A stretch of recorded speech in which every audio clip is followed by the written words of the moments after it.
Hey everyone, this is Jake, aka Lunar Wolf. It's been a few weeks since the launch of Conqueror's Blade Season 5 and all of the changes that took place. So let's do some deep dive into the class changes surrounding Longbow. And we'll check out to see if it's worth picking back up after the disaster that it was in Season 4.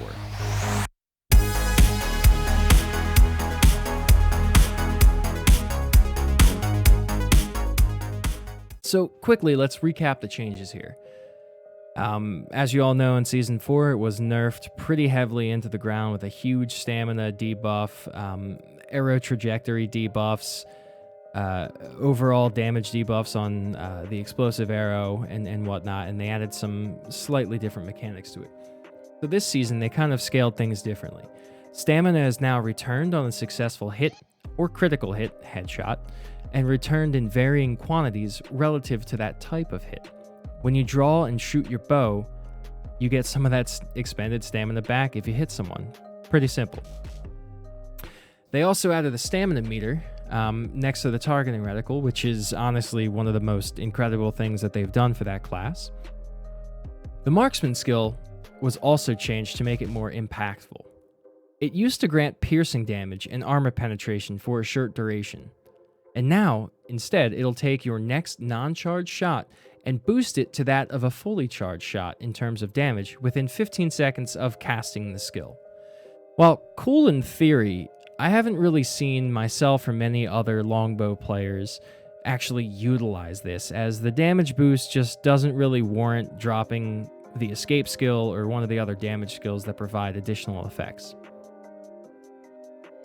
Again, from the previous season, we saw a nerf to the damage on the explosive arrow, a buff to a fully drawn lightning arrow, and an overall meta change for the longbow. This forced the class to play more like the long-distance sniper it should be, but it didn't perform well enough due to that reduction in the arrow trajectory path, in the straightness of it, that is. The massive stamina drain on all attacks, and the lackluster damage, honestly, compared to other classes. So the question is it worth playing? And the answer to that is, unfortunately, not an obvious or an easy one, as the class is objectively in a better place compared to last season, but it's not quite the best and most viable option for territory war, siege battles, and ranked matches, and so on. Sure, you can pick off a group of low armor archers at a distance with ease, but a heavily armored melee class can wipe clean through any unit group faster. The 110% damage on a fully charged shot is nice for picking off low armored and low health heroes at a distance, but any hero engagement really requires you to be hyper aware of your surroundings. The already reduced field of view paired with the stamina drain and fairly lackluster escape skill with a 30-second cooldown leave you incredibly vulnerable when out of position. This playstyle requires a lot more skill now than most other classes to pull off to be effective. But if you can pull it off, it can make for some pretty interesting plays. The class, due to its lackluster performance in terms of hero damage compared to just about every other class, is also more unit reliant than it used to be. Not only do you now need to have good, great awareness to survive, but the majority of your unit and hero kills are going to come from excellent unit placement and direction versus your standard attacks or even your skills. This class is definitely far more fun to play in this season compared to last season, but it's still outperformed by the short bow in almost every way except for very long distances.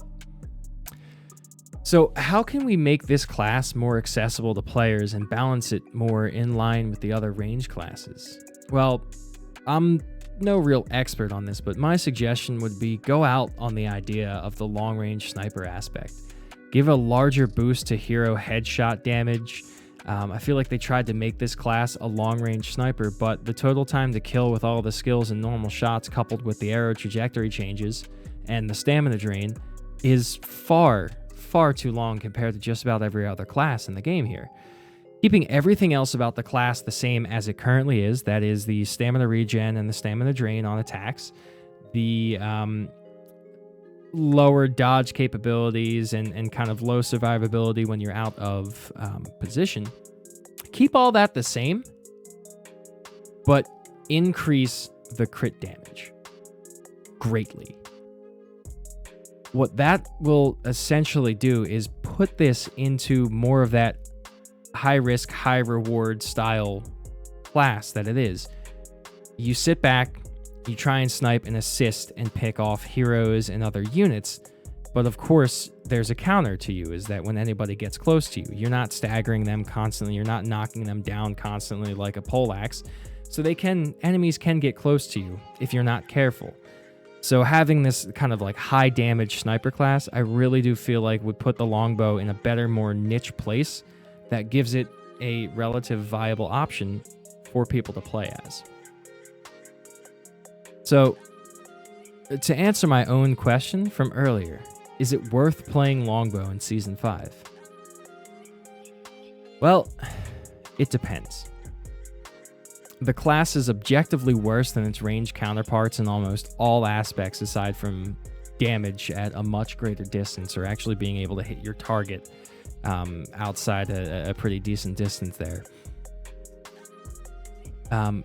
But in the right hands, this class can prove to be pretty powerful in certain situations. If you enjoy playing the class as is and are having fun, that's honestly the most important part.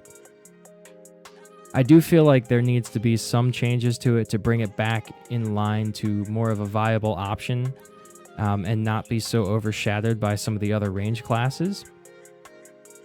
But again, if you're having fun, then have fun with it.